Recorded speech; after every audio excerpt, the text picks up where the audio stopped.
नमस्कार. आजच्या व्हिडिओमध्ये तुमचं सर्वांचं स्वागत आहे. आजच्या व्हिडिओमध्ये आपण पाहणार आहोत की जानेवारीमध्ये लोकांनी कोणत्या म्युच्युअल फंडमध्ये इन्व्हेस्टमेंट केलेली आहे आणि सगळ्यात जास्त इन्व्हेस्टमेंट ही कोणत्या फंडमध्ये किंवा कोणत्या सेक्टरमध्ये केलेली आहे ते आजच्या व्हिडिओमध्ये पाहणार आहोत.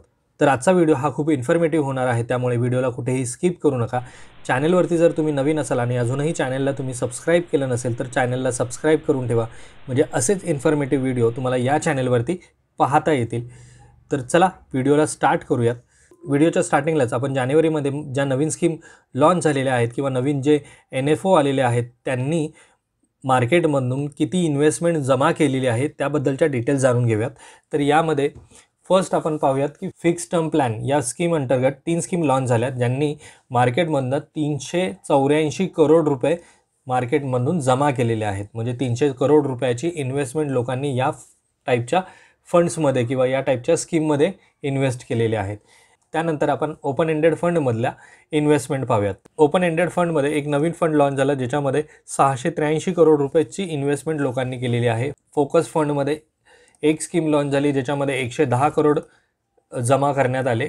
त्यानंतर सेक्टरियल फंड म्हणजे सेक्टर फंड किंवा थीमॅटिक फंडमध्ये एक फंड लॉन्च झाला ज्याच्यामध्ये 174 करोड रुपये लोकांनी इन्व्हेस्टमेंट केले. म्हणजे ओपन एंडेड फंडमध्ये टोटल पाहिले तर 967 करोड रुपये लोकांनी इन्व्हेस्ट केलेले आहेत.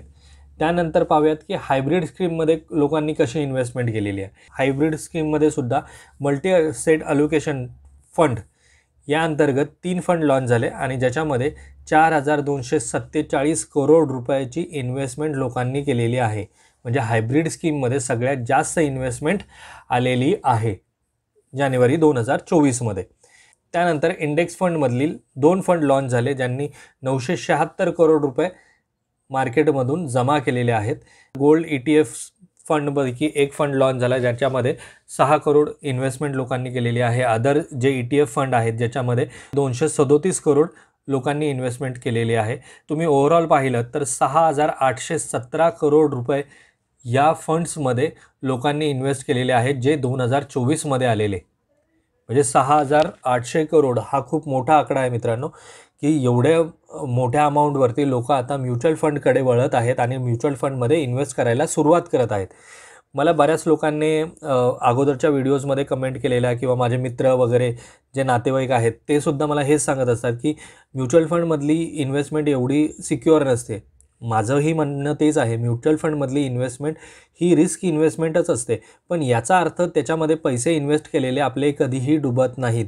बाकीच्या लोकांची रिस्कची डेफिनेशन वेगळी असते. त्यांचं म्हणणं रिस्क म्हणजे काय, तर आपण जे पैसे टाकलेले आहेत त्याच्यामध्ये ते बुडलेले जातात. तर असं होत नाही म्युच्युअल फंडमध्ये. जर तुम्ही प्रॉपर ॲनालिसिस केला कुठल्याही फंडचा आणि त्याच्यामध्ये प्रॉपरली इन्व्हेस्टमेंट केली आणि रेग्युलरली ती इन्व्हेस्टमेंट कशी ग्रो होते, कशा प्रकारचे रिटर्न्स आपल्याला मिळतात हे जर आपण पाहत राहिलो तर आपली इन्व्हेस्टमेंट कधीही बुडत नाही. एवढे 6800 करोड रुपये जर लोक इन्व्हेस्ट करतायत तर ती वेडे म्हणून इन्व्हेस्ट करत नाही आहेत ना. बऱ्याच लोकांकडे अजूनही फायनान्शियल प्लॅनिंगचं किंवा फायनान्शियल गोष्टींचं नॉलेज नाही आहे, त्यामुळे त्या लोकांना अशा टाईपच्या फंड्समध्ये इन्व्हेस्टमेंट करायला भीती वाटते. आता आपण पाहूयात जानेवारी 2024चा मंथली रिपोर्ट, ज्याच्यामध्ये आपल्याला समजेल की कोणत्या स्कीममध्ये किंवा कोणत्या फंडमध्ये लोकांनी सर्वात जास्त इन्व्हेस्टमेंट केलेली आहे. तर सर्वात पहिला आपण सुरुवात करूयात इंडेक्स फंडने, कारण की आता मार्केटमध्ये बऱ्याच लोकांच्या तोंडून तुम्ही ऐकलं असेल की इंडेक्स फंड हे बाकीच्या म्युच्युअल फंड्स किंवा स्मॉल कॅप फंडपेक्षाही इंडेक्स फंड तुम्हाला जास्त रिटर्न देतात. किंवा यूट्यूबवरती सुद्धा तुम्ही बरेच असे व्हिडिओ पाहिले असेल की ज्याच्यामध्ये इंडेक्स फंडबद्दल बोललं जातं. इंडेक्स फंडमध्ये जानेवारी 2024मध्ये 2987 करोडची इन्व्हेस्टमेंट झालेली आहे. गोल्ड ETFमध्ये 657 करोड रुपयाची इन्व्हेस्टमेंट आलेली आहे आणि अदर जे ETFs आहेत ज्याच्यामध्ये इन्व्हेस्टमेंट आहे 571 crore. Funds of funds investing overseas या फंड्समध्ये मायनसमध्ये काही इन्व्हेस्टमेंट गेलेली आहे ज्याच्यामध्ये -233 करोडची इन्व्हेस्टमेंट आहे. यानंतर आपण पाहूयात की गोल ओरिएंटेड ज्या स्कीम असतात जसे रिटायरमेंट फंड आहे किंवा चिल्ड्रन फंड आहे, यामध्ये किती इन्व्हेस्टमेंट आहे. तर रिटायरमेंट फंडमध्ये 158 करोडची इन्व्हेस्टमेंट आलेली आहे. चिल्ड्रन फंडमध्ये 89 करोडची इन्व्हेस्टमेंट आलेली आहे. आता आपण पाहूयात की हायब्रिड फंड्समध्ये कशा प्रकारची इन्व्हेस्टमेंट आलेली आहे. कन्झर्वेटिव्ह हायब्रिड फंडमध्ये 47 करोडची इन्व्हेस्टमेंट आलेली आहे. बॅलन्स हायब्रिड फंड किंवा ॲग्रेसिव्ह हायब्रिड फंडमध्ये 447 करोडची इन्व्हेस्टमेंट आहे. त्यानंतर डायनॅमिक असेट ॲलोकेशन किंवा बॅलन्स ॲडव्हान्टेज फंडमध्ये 1339 करोडची इन्व्हेस्टमेंट आलेली आहे. मल्टी असेट ॲलोकेशन फंडमध्ये 7080 करोडची इन्व्हेस्टमेंट आलेली आहे. त्यानंतर आहे ॲबिलिटेज फंडमध्ये 10600 करोड इन्व्हेस्टमेंट झालेली आहे जानेवारी 2024मध्ये. त्यानंतर इक्विटी सेव्हिंग फंडमध्ये 1113 करोडची इन्व्हेस्टमेंट जानेवारी 2024मध्ये झालेली आहे. तर ओव्हरऑल हायब्रिड फंड या टाईपमध्ये 20,600 करोड रुपयाची इन्व्हेस्टमेंट जानेवारी 2024मध्ये झालेली आहे. आता आपण पाहूयात की ज्या ओपन एंडेड स्कीम्स आहेत मार्केटमध्ये त्याच्यामध्ये जानेवारी 2024मध्ये किती इन्व्हेस्टमेंट झालेली आहे किंवा किती इन्व्हेस्टमेंट लोकांनी केलेली आहे. यामध्ये काही तुम्हाला दिसत असेल काही पॉझिटिव्ह नंबर्स पण आहेत, काही नेगेटिव्ह नंबर्स पण आहेत. तर हे असं होत राहतं मार्केटमध्ये, कारण की बऱ्याच वेळा लोक त्या फंडच्या किंवा त्या टाईपच्या फंड्समधले रिटर्न्स पाहतात, त्यानंतर त्याच्यामध्ये इन्व्हेस्टमेंट करतात किंवा काही लोक त्यातनं इन्व्हेस्टमेंट आपली काढून घेतात आणि नवीन दुसऱ्या टाईपच्या फंड्समध्ये इन्व्हेस्टमेंट करतात. तर ह्या सगळ्या गोष्टी आपण जर एखादा इन्व्हेस्टमेंट करतोय तर ह्या सगळ्या गोष्टींवरती आपलं लक्ष असायला हवं. डोळे बंद करून कोणत्याही प्रकारची इन्व्हेस्टमेंट करू नये किंवा इन्व्हेस्टमेंट केल्यानंतर सुद्धा डोळे बंद करून राहू नये. आपण केलेली इन्व्हेस्टमेंट जी आहे ती व्यवस्थित योग्य प्रकारे वाढते की नाही, त्याच्यामध्ये रिटर्न्स मिळत आहेत की नाही, मार्केटमध्ये त्या फंडबद्दलची किंवा त्या कंपनीबद्दलची किंवा गव्हर्नमेंटच्या नवीन काही न्यूज आल्यात किंवा काही पॉलिसीज आल्यात त्यामुळे आपल्या फंडवरती काही त्याचा परिणाम होणार आहे की नाही, या सगळ्या गोष्टींवरती लक्ष ठेवणंसुद्धा तेवढंच गरजेचं आहे जेवढी इन्व्हेस्टमेंट करणं. तर आपण ओपन एंडेड फंडमध्ये किती पैसे आले ते पाहूयात. तर ओव्हरनाईट फंडमध्ये 8,995 करोड रुपये आलेले आहेत. त्यानंतर लिक्विड फंडमध्ये सर्वात जास्त 49,437 करोड रुपयाची इन्व्हेस्टमेंट झालेली आहे. अल्ट्रा शॉर्ट ड्युरेशन फंडमध्ये 2,936 करोड रुपये, लो ड्युरेशन फंडमध्ये 2,116 करोड रुपये, मनी मार्केट फंडमध्ये 10,651 करोड रुपयाची इन्व्हेस्टमेंट झालेली आहे. शॉर्ट ड्युरेशन फंडमध्ये -222 करोडची इन्व्हेस्टमेंट आहे.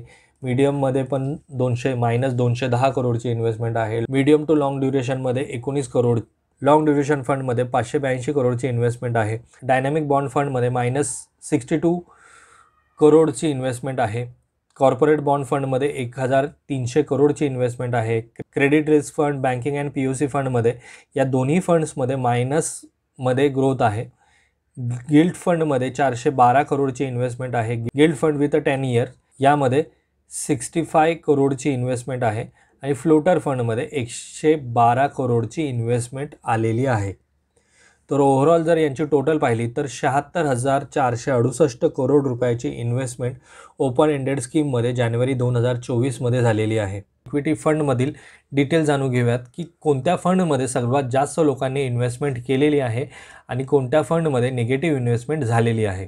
मल्टीकॅप फंडमध्ये 3,038 करोड रुपयाची इन्व्हेस्टमेंट झालेली आहे. लार्ज कॅप फंडमध्ये 1,287 करोडची इन्व्हेस्टमेंट झालेली आहे. लार्ज अँड मिड कॅप फंडमध्ये 2,330 करोडची इन्व्हेस्टमेंट झालेली आहे. मिड कॅप फंडमध्ये 2,060 करोडची इन्व्हेस्टमेंट आहे.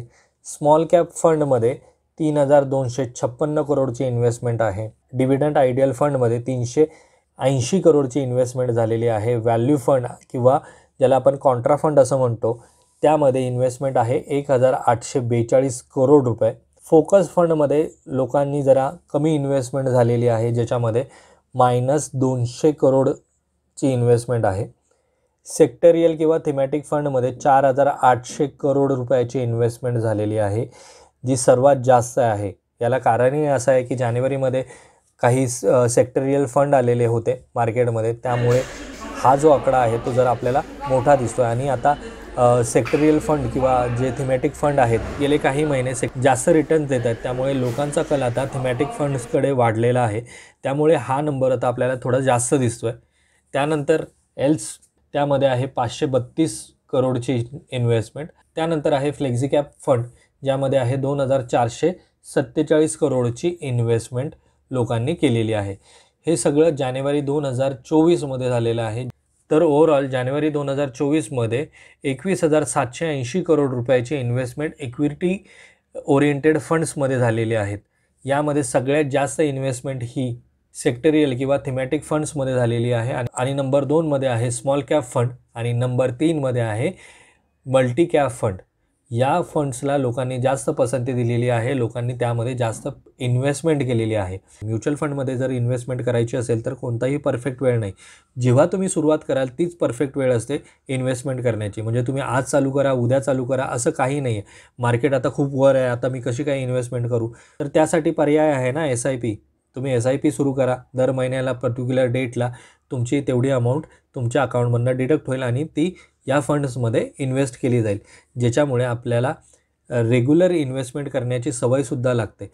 तर आजच्या व्हिडिओमध्ये मी तुम्हाला म्युच्युअल फंडचा जानेवारी 2024चा मंथली रिपोर्ट दाखवलेला आहे की ज्याच्यामध्ये कशा प्रकारची इन्व्हेस्टमेंट लोकांनी केलेली आहे, कोणत्या फंडला त्यांनी जास्त पसंती दिलेली आहे, कोणत्या फंडला त्यांनी कमी पसंती दिलेली आहे, कोणत्या टाईपच्या फंड्समध्ये सगळ्यात कमी इन्व्हेस्टमेंट आलेली आहे आणि कोणत्या टाईपच्या फंड्समध्ये सगळ्यात जास्त इन्व्हेस्टमेंट आलेली आहे ते सुद्धा आपण पाहिलेलं आहे. हा आजचा व्हिडिओ जर तुम्हाला आत्तापर्यंत आवडला असेल तर व्हिडिओला लाईक करा. चॅनलवरती जर नवीन असाल तर चॅनलला सबस्क्राईब करा आणि हा व्हिडिओ तुमच्या मित्रांना शेअर करायला विसरू नका. जर तुमचे काही प्रश्न असतील तर कमेंट बॉक्समध्ये मला नक्की कळवा. मी नक्की त्यावर व्हिडिओ बनवण्याचा किंवा त्या तुमच्या प्रश्नांची उत्तरे देण्याचा प्रयत्न करेल. तर आजच्या व्हिडिओमध्ये मित्रांनो एवढंच. लवकरच भेटू अशाच एका नवीन व्हिडिओमध्ये. तोपर्यंत बाय बाय.